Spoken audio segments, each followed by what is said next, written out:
საშინაო სკოლის გაკვეთილებს წარმოგიდგენთ კომპანია Silknet.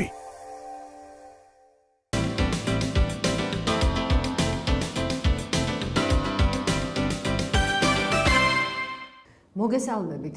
ჩვენი საუბრის თემაა გალაქტიონ ტაბიძის უმშვენიერესი ლექსი სილაჟვარდე ანუ ვარდი სილაში, რომელშიც წარმოჩენილია აფორიაქებული ლირიკული გმირი, ხსნის გზა და საშველი რომ ვერ უპოვია და იტანჯება.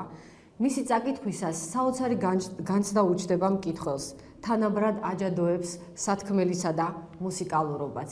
მოდი წაგიკითხავთ ლექსს, რათა მთლიანობაში შევიგრძნოთ მისი სილამაზეც და მთავარი სათქმელიც. დედაო ღვთისაო, მზეო მარიამ, როგორც ნაწვიმარ სილაში ვარდი, ჩემი ცხოვრების გზა სიზმარია და შორეული ცის სილაჟვარდე. შემოიღამებს მთის ნაპრალები და თუ როგორ მე ისევ გათენდა, ღამე ნათევი და ნამთვრალევი დაღლილ ქალივით მივალ ხატებთან. ღამე ნათევი და ნამთვრალევი მე მივეყრდნობი სალოცავ კარებს, შემოიჭრება სიონში სხივი და თეთრ ოლარებს აელვარებს და მაშინ ვიტყვი, აჰა, მოვედი, გედი დაჭრილი ოცნების ბაღით, შეხედე დასტკბი ყმაწვილურ ბედის დაღლილ ხელებით, წამებულ სახით, შეხედე დასტკბი, ჩემი თვალები, წინათ რომ ფეთქდნენ ცრებით, იებით, ღამე ნათევი და ნამთვრალევი, სავსეა ცრემლთაშურის ძიებით, დასტკბი, ასეა ყველა მგოსნები, შენს მოლოდინში ასეა ყველა, სული ვედრებით განაოცები, შენს ფერხთქვის კვდება როგორც პეპელა, სად არის ჩემთვის სამაგიერო, საბედნიერო სად არის სული, ვით 64-დან ალიგიერი მე, ჯოჯოხეთით ვარ დაფარული და როცა ბედით დაწყევლილ გზაზე, სიკვდილის ლანდი მომეჩვენება, განსასვენებელ ზიარებაზე ჩემთან არ მოვა შენი ხსენება, დავიკრებ ხელებს და გრიგალივით გამაქანებენ სწრაფი ცხენები, ღამე ნათევი და ნამთვრალევი ჩემს სამარეში ჩავესვენები, დედაო ღვთისა, მზეო მარიამ, როგორც ნაწვიმარ სილაში ვარდი, ჩემი ცხოვრების გზა სიზმარია და შორეული ცის სილაჟვარდე. თავიდანვე ყურადღებას იქცევს ლექსის სათაური, სილაჟვარდე, ანუ ვარდი სილაში, რას უნდა ნიშნავდეს? იგი გამოცანასავით არის. სილაჟვარდე, ლაჟვარდი, ცისფერი, რაღაც ლაჟვარდის ფერადოვნებაა წარმოჩენილი. მეორე სიტყვა არის ანუ. ანუ თითქოს ტოლობის ნიშანს სვამს მეორე ნაწილთან. ხსნის სილაჟვარდე, ანუ ვარდი სილაში. არადა სათაურის პირველი ნაწილი სილაჟვარდე ზეცაზე მიანიშნებს, ხოლო მეორე ნაწილი ვარდი სილაში მიწაზე. გამოდის ასეთი აზრი: მიწა ანუ ზეცა, ზეცა ანუ მიწა. არადა ეს თითქოს პარადოქსულია და რაღაც წინააღმდეგობის განცდას იწვევს. თუმცა ადამიანი ხომ სხეულით მიწას არის მიჯაჭვული, მისი სული კი ზეციურია. პოეტი ყველაზე მძაფრად გრძნობს საკუთარ არსებაში ამ მიწიურისა და ზეციურის როგორც ერთობას, ასევე წინააღმდეგობასაც. ამიტომაც ხშირად ორდება, იხლიჩება მისი არსება. ამ ლექსში ჩვენ წინაშე აფორიაქებული, გაორებული პოეტი იხატება, რომელიც იტანჯება ამ გაურკვევლობით, მიწისაა თუ ზეცისა. გარდა ამგვარი აზრობრივი დატვირთვისა, ეს სათაური არის არაჩვეულებრივი რითმა, ორიგინალური. გალაქტიონამდე მსგავსი ჟღერადობის რითმა ქართულ პოეზიაში არც ყოფილა. სწორედ ეს საოცარი რითმა გამოიტანა პოეტმა სათაურად, რომელმაც თან მოიყოლა თავისი შინაარსიც. ვარდი სილაში, ეს არის პოეტის სულის სიმბოლო, რომელიც მიწაზე ვერ ხარობს. სილა არის უნაყოფობა. სილაჟვარდისკენ მიისწრაფვის სული, გასახარებლად, ზეცისკენ, სადაც ღმერთი, ღვთისმშობელი და ანგელოზები არიან. ასე რომ, სათაურიდანვე მკითხველს გარკვეული წარმოდგენა, გარკვეული განწყობილება ექმნება. თუმცა მას არტოვებს განცდა, რომ ლექსი იქნება საიდუმლოებით ახსავსე და ეს მართლაც ასეა. ეს საიდუმლო ბოლომდე მაინც ვერ ამოიხსნება და ამ ლექსის ერთ-ერთი ღირსებაც ეს არის. ღვთისმშობლის უწმინდესი სახე არაერთხელ გაიელვებს გალაქტიონის პოეზიაში და ყოველთვის თან დაჰყვება პოეტის თაყვანისწემა, მოწიწება, სასოება. აქაც თითქოს წარმოგიდგება დედა დედა ღვთისას ხატის წინაშე დაჩოქილი პოეტი. მართლაც ახსარებასავით გაისმის ლექსის სტრიქონები. დედაო ღვთისაო, მზეო მარიამ. საოცარი სითბოთი და სიყვარულით არის გამსჭვალული ეს სიტყვები. თითქოს ვგრძნობთ, როგორ მიმართავს პოეტი ღვთისმშობელს, როგორც ყველას ფარველს, როგორც ყველას მშობელს, როგორც ყველას საყვარელ დედას, როგორ ეიმედება და ენუგეშება მისი მზერა, რა განმაცოცხლებლად ჩაეღვრება მისი მზერიდან მომდინარე თბილის სხივები, რომლებიც გაულღობენ პოეტს გულის ყინულს და შვებას მოჰგვრიან. ასეთივე გულმხურვალებით ევედრებოდა ჩვენი ცნობილი პოეტი დავით გურამიშვილი ღვთისმშობელს, როდესაც ტყვეობიდან გაიპარა და უნუგეშოდ დევნილი იყო. ვით შეუწველო მაყვალო, სახმრთო, ცეცხლგან უქრობელო, მიხსენ, ნუ დამწვავ სახმილით, იესო ქრისტეს მშობელოვო. ამ ლექსის დასაწყისში ჩანს პოეტი როგორ არის მინდობილი ღვთისმშობლის შემწეობას, სასოებით შესქერის და წყალობის მოლოდინშია, როგორ გადაუშლის გულს, გაუმხელს სატკივარს, როგორც ნაწვიმარ სილაში ვარდი, ისე განვიცდი საკუთარ სულსო. საოცრად გულში ჩამწვდომია წეღანაც აღვნიშნეთ ეს მიმართვა, დედაო ღვთისაო, თითქოს დედაზე, მშობლიურზე ხაზგასმა.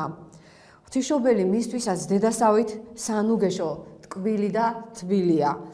მზეო ამ სიმბოლოთი მოიხსენიებენ საზოგადოდ ღვთისმშობელს და პოეტიც ასე მიმართავს.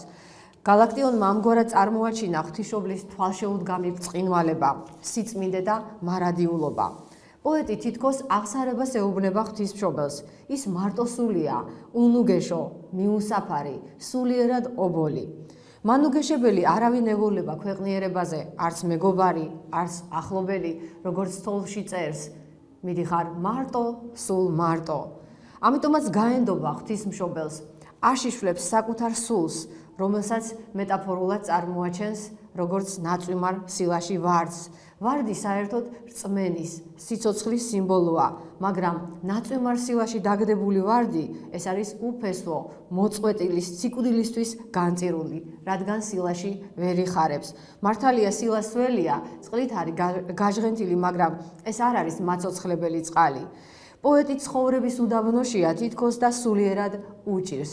ის თავის ცხოვრებას წარმოაჩენს როგორც სიზმარს, რაც გამოხატავს დაეჭვებას. საერთოდ ცხოვრობს კი რეალურად, თუ ყოველივე მხოლოდ ესიზმრება. სხვა ლექსი რომ გავეხსენოთ, მე ყვავილები მესიზმრებოდა და ყვავილებს მე ვესიზმრებოდი. ის დაღალული სიზმრით არის დათოვლილი, როგორც თოლში წერს. მისი ცხოვრება მხოლოდ ოცნება არის შორეულზე, ციურზე, სილაჟვარდეზე. ლექსის მუსიკალურობას ამძაფრებს არაჩვეულებრივი ჯვარედინი რითმები. სილაში ვარდი, სილაჟვარდე, ამაზე უკვე ვისაუბრეთ. მარიამ, სიზმარია. შემდეგი სტროფიდან კი თანდათან გამოიკვეთება ლირიკული გმირის უფრო მეტი სასოწარკვეთილება, რომელსაც რწმენაც ვეღარ შველის. ყველაფერი აეჭვებს, საოცრად აფორიაქებულია, უსაშველობით გატანჯული, გზააბნეული, გაორებული. შემოიღამებს მთის ნაპრალები. ეს არ არის მხოლოდ მატერიალური სამყაროს შემოღამების აღწერა, არამედ მიმანიშნებელია პოეტის სულში შემოღამებაზე, რადგან ცოდვა აბნელებს სულს. თვითონ სწორედ ასეთ ცოდვილად გრძნობს თავს. ამიტომაც არის, რომ შინაგანად არის ასეთი აფორიაქებული, სასოწარკვეთილი და თუ როგორმე ისევ გათენდა წერია ლექსში.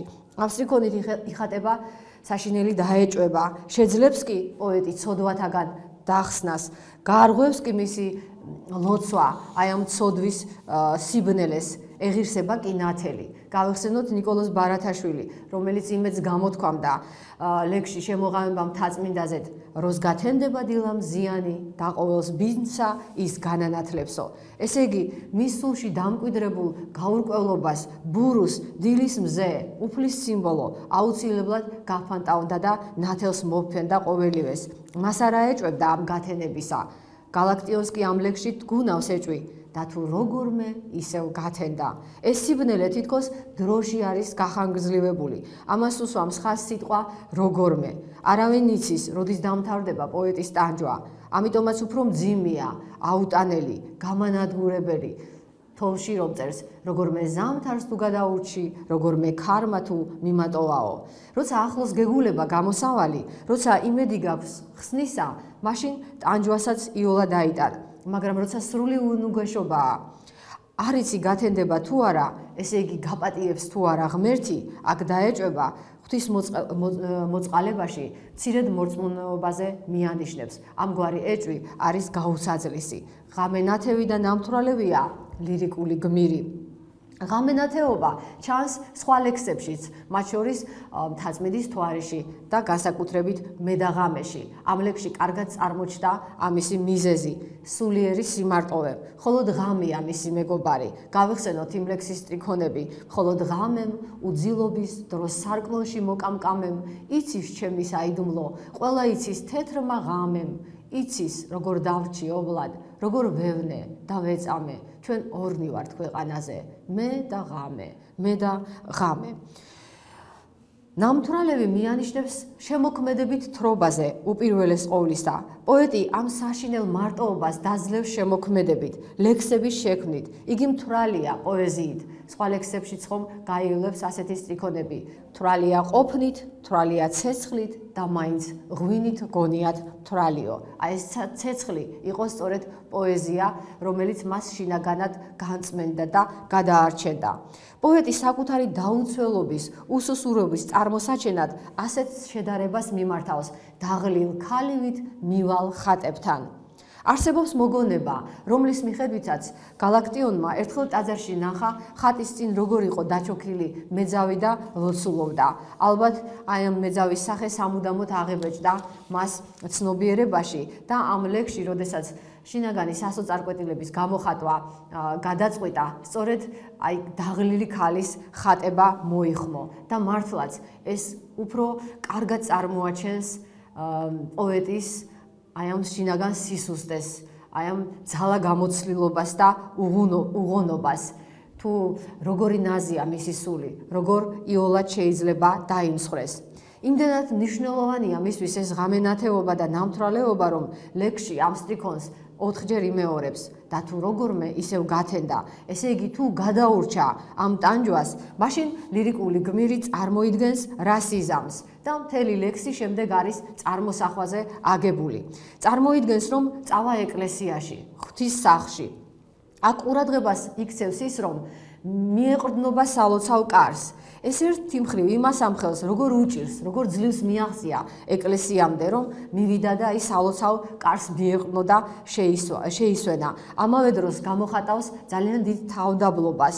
ის ისეთ ცოდვილად გზნობს თავს, რომ შიგნით შესვლაც კი აღარ უნდა და გვახსენდება სახარებისეული ფარისევლისა და მეზვერის იგავი. ორი კაცი შედის ეკლესიაში, ერთი ფარისეველია, ის წინ მიდის, საკურთხეველთან დგება და ასე ლოცულობს: ღმერთო, რა კარგია, რომ არა ვარ მე აი მეზვერესავით ცოდვილიო და მადლობა შენ ამისთვისო. ხოლო მეზვერე თავდაღუნული დგას კართან შესასვლელში, წინ წასვლას ვერ ბედავს, საკუთარი ცოდვის სიმძიმეს იმდენად განიცდის და ფიქრობს მხოლოდ და მხოლოდ საკუთარი ცოდვების გამოხსნაზე და ღმერთს ევედრება: ღმერთო, მილხინე მე ცოდვილს და შემიწყალეო. და სწორედ ეს მეზვერე მოგვაგონა პოეტმა ამ ლექსში, რომელიც ასეთნაირად განიცდის საკუთარ ცოდვილობას, რადგან მან კარგად იცის, რომ ყოველი ნაბიჯი გამოძახილს პოულობს მომავალში და ადამიანს ყოველი ჩადენილი თუ გაფიქრებული თუ განზრახული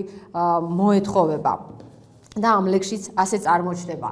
დახატულია ლექსში, როგორ შემოიჭრება სიონში სხივი. ეს სხივი მეტაფორულად მიანიშნებს რაღაც ნუგეშზე. გავიხსენოთ განდეგილი, რომელიც ყოველ დილას სხივზე აღრდნობდა ხოლმე ლოცვას და ამით თავის სიწმინდეს ამოწმებდა. აქ ულამაზესი სტრიქონით ჩნდება. ეს შემოჭრილი სხივი თეთრ ოლარებს აელვარებს. ეს არის ალიტერაცია, საოცარი კეთილყმოვანება იქმნება. ოლარი არის ღვთის შესამოსელის ნაწილი, რომელსაც აღსარებისას გადააფარებენ ხოლმე აღსარებლად გამზადებულ ადამიანს და აი ამ კონტექსტში სწორედ ეს კარგად წარმოჩნდება, რომ გმირიც თითქოს მივიდა იმისთვის, რომ აღსარება თქვას და მაშინ ვიტყვი, აჰა, მოვედი, გედი დაჭრილი ოცნების ბაღით. ლექსის ეს სტრიქონები წარმოჩნდება როგორც საოცრად ტკივილიანი აღსარება, როგორც წეღანაც აღნიშნეთ. და აქ უკვე პოეტი წარმოიდგენს რა სიტყვის როგორ დააღურის ასე ვთქვათ ცრემლებს და როგორ გამოიტანს შიგნიდან გარეთ ამ გულის ტკივილს და გედს წარმოაჩენს თავისი სულის სიმბოლოდ. ის არის დაჭრილი გედი და თანაც გამოდევნილი ოცნების ბაღიდან. გედს როგორც საკუთარი სულის სიმბოლოს ხშირად წარმოაჩენს ხოლმე გალაქტიონი. მაგალითად, ჩვენთვის ცნობილ ლექსში მთაწმინდის მთვარეში სწორედ გედი არის პოეტის სულის სიმბოლო.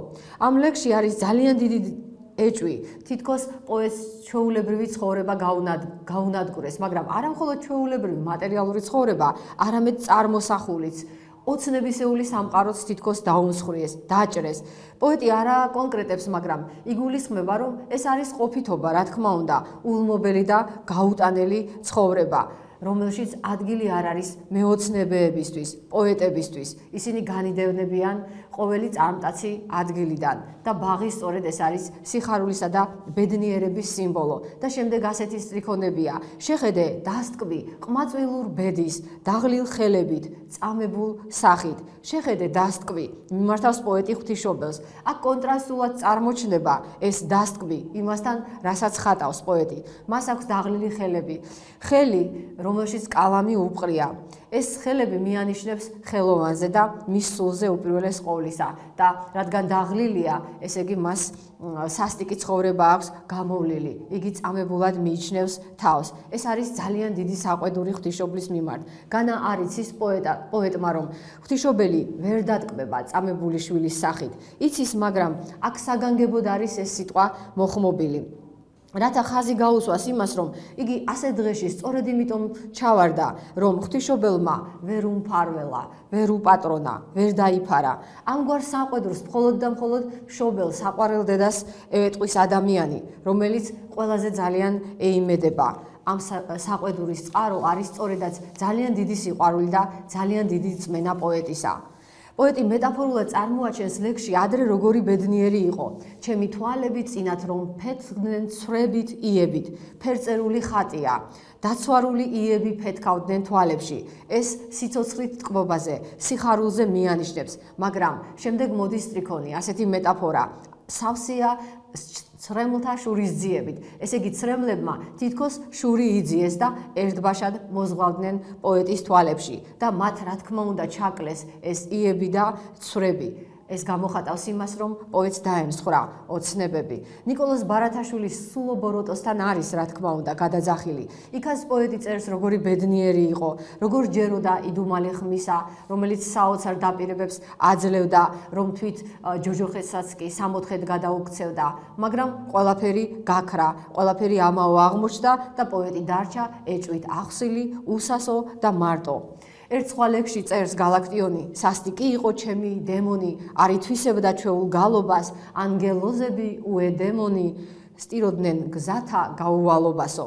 პოეტი ახლა უბედური არის, რადგან სწამდა და სჯეროდა მას მომავლისა, ამიტომ უფრო მკაცრია მფარველის მიმართ.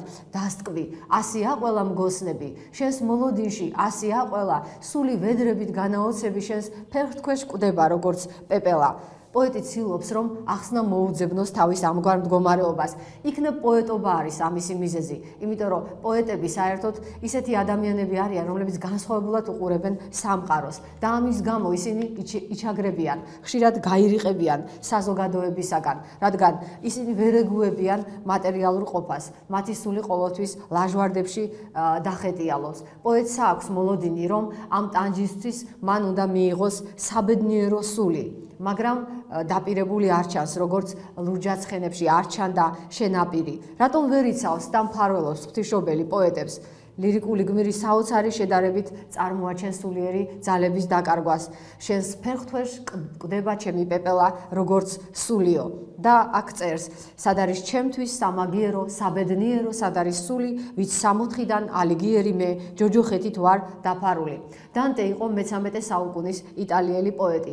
მას აქვს ნაწარმოები ღვთაებრივი კომედია, რომელშიც აღწერილი არის მისი მოგზაურობა ჯოჯოხეთსა და სამოთხეში. დანტე სწორედ სიყვარულის ძალით შეაღწევს სამოთხეში და განიცდის ბეატრიჩესთან ერთად საოცარ ნეტარებას. გალაქტიონს კი ვერც სიყვარული, ვერც წმენა ვერ მიუძღვება სამოთხისაკენ და ის გრძნობს როგორ არის ჯოჯოხეთი დაფარული. პოეტი თავს წარმოიდგენს დაწყევლილად, რომელსაც ვერ იფარავს ფარველი ანგელოზი და ის ამბობს, რომ როცა ბედით დაწყევლილ გზაზე სიკვდილის ლანდი მომეჩვენება, განსასვენებელ ზიარებაზე ჩემთან არ მოვა შენი ხსენება. და აქაც არის რა თქმა უნდა დიდი დაეჭვება და დიდი საყვედური. პოეტი წარმოიდგენს როგორ გარდაიცვლება, როგორ გააქანებენ სწრაფი ცხენები და საკუთარ სამარეში ჩაასვენებენ. ასეთი სასოწარմკვეთი სევდა არის ამ სტრიქონებში გამოხატული, მაგრამ ლექსის ბოლოს მეორდება ისევ პირველი სტროფი. ესე იგი ლირიკული გმირი ჯერ ისევ ცოცხალია. მან მხოლოდ წარმოიდგინა ეს ყველაფერი, როგორც საშინელი სიზმარი. მკითხველიც მისი სულის წუდიათში სიხარულს და სინათლეს დალანდავს და ჯერა ღვთისმშობლისადმი აღვლენილი ლოცვა უშველის და გადაარჩენს პოეტს. ასე აქცია გალაქტიონმა ამ ლექსში გაუსაძლისი სულიერი ტანჯვა მშვენიერ სტრიქონებად, საოცარ მუსიკად. სწორედ ამიტომ ეს ლექსი სამუდამოდ აღიბეჭდება მკითხველის მეხსიერებაში. გმადლობთ ყურადღებისათვის.